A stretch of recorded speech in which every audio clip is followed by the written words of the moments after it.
What's up, YouTubers? This is your boy Big Metroid Fan 12 coming to you with another video game review. And in this review, I'm going to talk about the game Perfect Dark Zero, which was released on the Xbox 360 as an exclusive by Microsoft Game Studios, now known as Xbox Game Studios, and Rare. And this game is essentially a prequel to the classic game Perfect Dark, which was released on the Nintendo 64.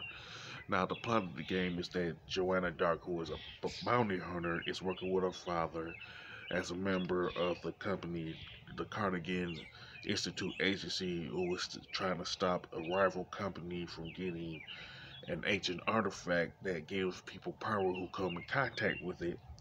Now, the main menu essentially consists of missions, combat arena, and options. Now, the missions is of course, the main campaign of Perfect Dark Zero, and it has pretty much 13 missions where you complete the primary objectives and secondary objectives. But it is worth noting that not completing the secondary objectives won't most likely won't hinder you advancing to the next mission and stuff, you know what I'm saying? But it will affect the results, you know.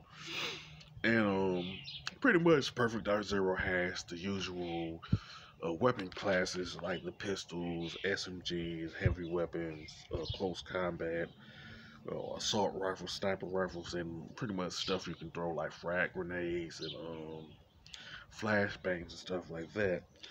Now, if you pretty much start a new game, you can select the following difficulties: agent, which is easy; secret agent, which is normal; and perfect agent, which is hard. Plus, you can select a solo or co-op, pretty much like perfect, like a Medal Honor, Rising Sun, or Halo 2 and everything.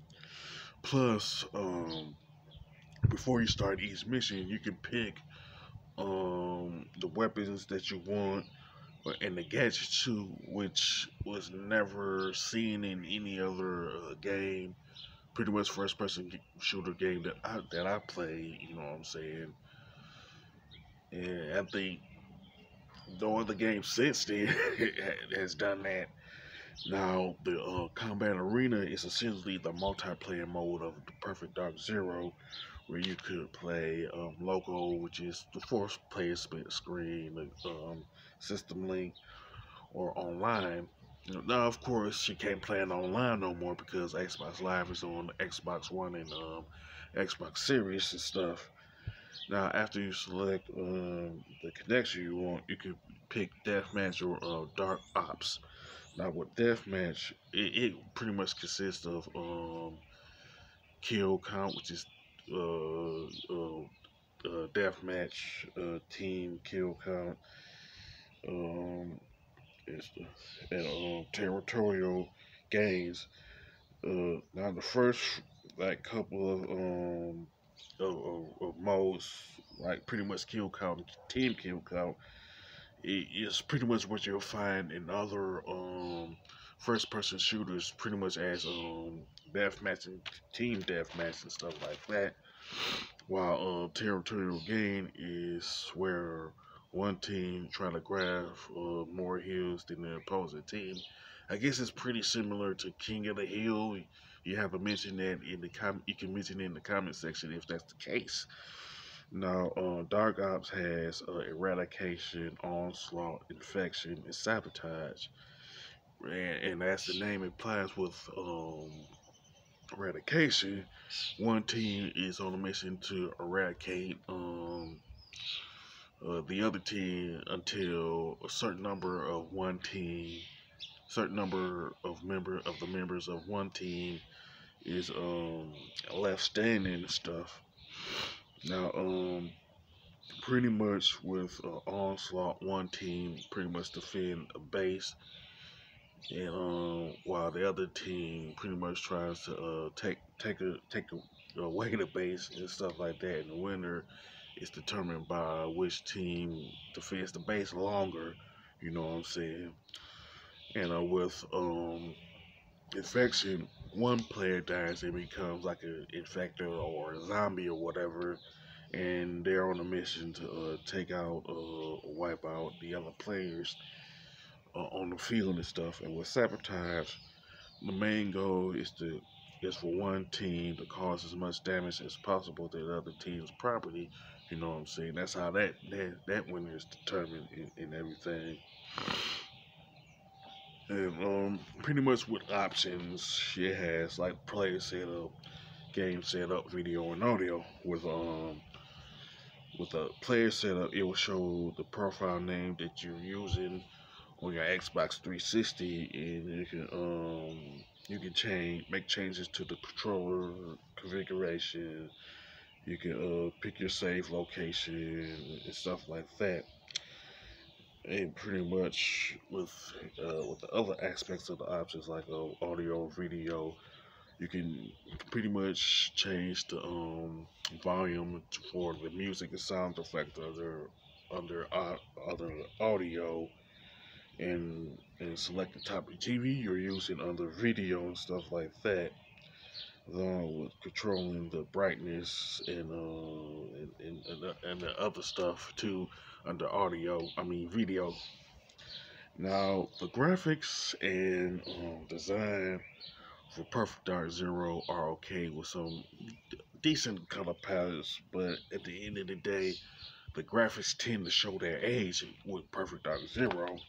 Now the controls and gameplay are decent, but they're not as good as the other first-person shooters that came out around the same time as Perfect Dark Zero, or even the ones that came out like 3 or 4 years earlier than Perfect Dark Zero, like Call of Duty 2, Halo 2, Medal on the Frontline, different stuff like that.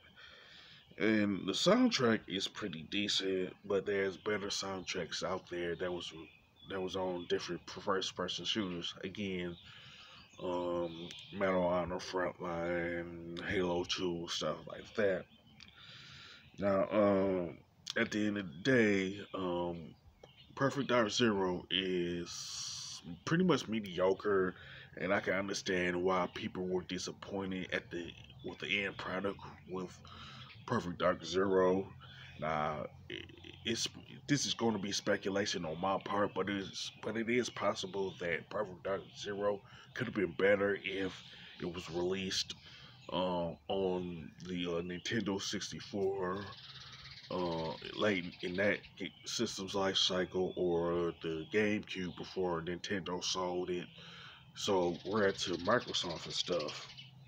Now, I would recommend Perfect Dark Zero to hardcore first-person shooter fans, but I'll be honest enough to admit that it will be pretty much a tough sell for for me to convince them to play it. You know what I'm saying? Because of the reception that Perfect Dark Zero got. You know what I'm saying? As far as the score, I definitely give it a 6 out of 10. It's mediocre, but it could have been. It's good. It's good in some spots, but it's mediocre at the end of the day. It could have been better. You know what I'm saying? Now, with that being said, you can sound off in the comment section about Perfect Dark Zero, whether you like it or hate it. You know what I'm saying? If you're disappointed, or whatever the case, you can even talk about Perfect Dark if you want to. That was released for the 64. You know what I'm saying? If you like this video, don't hesitate to click the thumbs up button. Don't forget to subscribe and hit that bell notification button. This is your boy, Big Metro Fan 12, signing off.